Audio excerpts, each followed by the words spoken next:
from the campus of Arkansas State University, this is Centennial Reflections.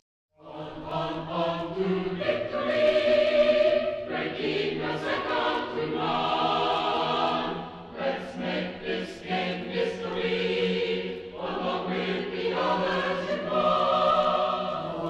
The red and black shall ever wave on high for ages through. This Centennial Moments series explores ASU history from its start as an agricultural district school to the multifaceted university it is today. I'm Rich Carville, host for this series, and our guest today is Dr. Eugene Smith, former president of Arkansas State University. Gene, welcome. Good to be here.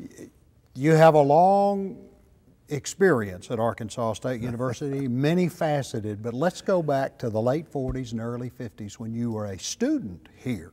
Yes. What was it like to be a student during that time?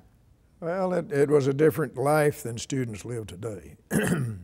You came to campus and you stayed on campus.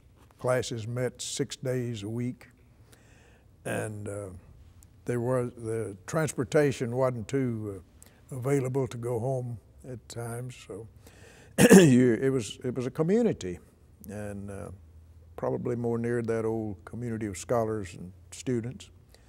A smaller school. It was then called a liberal arts and agricultural institution, offered the baccalaureate degree only, and no graduate work. How did you get here from your hometown of Forest City? Well, from Forest City, you had your choice of several gravel roads, and it's about 60 miles. But you could drive across from Forest City to West Memphis and come up 63 Highway. I believe 63 Highway south to West Memphis was the only paved highway that came to Jonesboro in those days. Who were some of the teachers that you remember from that era? Well, I of course remember my advisor, Dr. Frank Willis Plunkett from Michigan, and I remember his son Tex, who had a lot to do with developing the communications programs here. I remember a very fine professor named Howard Baker, who taught me invertebrate and vertebrate zoology and treated me nicely as an English major in a class full of pre-med students. And any number if we could sit and talk and remember them all. But who was president then? W.J. Edens, who had come here from Mississippi State. And he was here my freshman, sophomore, and he left here in my midpoint of my junior year. Well, you knew just about every president. You even had contact with the first president, V.C. Case. Well, my career here was interesting. I actually knew and worked with 9 of the 10 presidents. I guess I should say 8 since I was one of them, but I did know myself. But Dr. Case had retired, but in the beginnings of state control of higher education, and they created a commission on higher education and finance. They demanded that each campus assess its facilities and all. Not knowing how to get at that, Dr. Ring was president then, and he said, let me call Mr. Case, and he came over, and he and I worked for quite a while. And in his mind, he could tell me how much it cost to build Wilson Hall. So you had to know what the buildings cost and when they were built, yep, and that sort of thing. That's correct. And provide that information to the state. To the state. Mm-hmm. So you actually got to work with V.C. Case. Worked with him for a few weeks there. Mm-hmm. It was interesting. I was glad to have that experience. The only president among the 10 that I did not know was the one who followed Mr. Case. Horace Thompson. Horace Thompson. Mm-hmm. I did not know him. He had attended this institution in its very early days. But so Mr. Thompson and you are the only 2 presidents who were students. at That's Arkansas correct. State. I think I know I'm the only graduate with a baccalaureate degree from this institution who has served as president of it.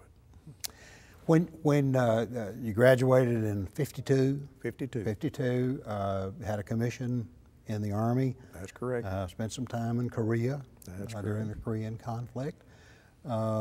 Then you came back and finished your graduate work at the University of Mississippi, and then came back to Arkansas State. What did you do when you came back on campus?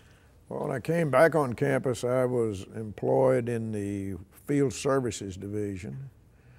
Did a good bit of teaching of extension classes. It was kind of, I guess, the backup player for when we began to enrollment began to increase, and they would have to add another section somewhere. I'd teach some, but almost immediately I began working in and around the president's office. That was the year 58, 59. When the first legislation was undertaken in the legislature that year to gain university status for the institution. I had been a Kellogg Research Fellow at Ole Miss for 3 years, and been involved in some national studies, so they quickly assigned me to do some state studies indicating, you know, what the trends were, who the people were, where they were. And my second year here, then I accepted a position as actually as associate professor, director of graduate studies, and assistant to the president. Multi-talented. My office was in the president's office. And my 35 years that I was actively working for the university, I did a lot of different things, but I worked in and around the president's office in some fashion in all those years. Let's talk about your presidency when we come back.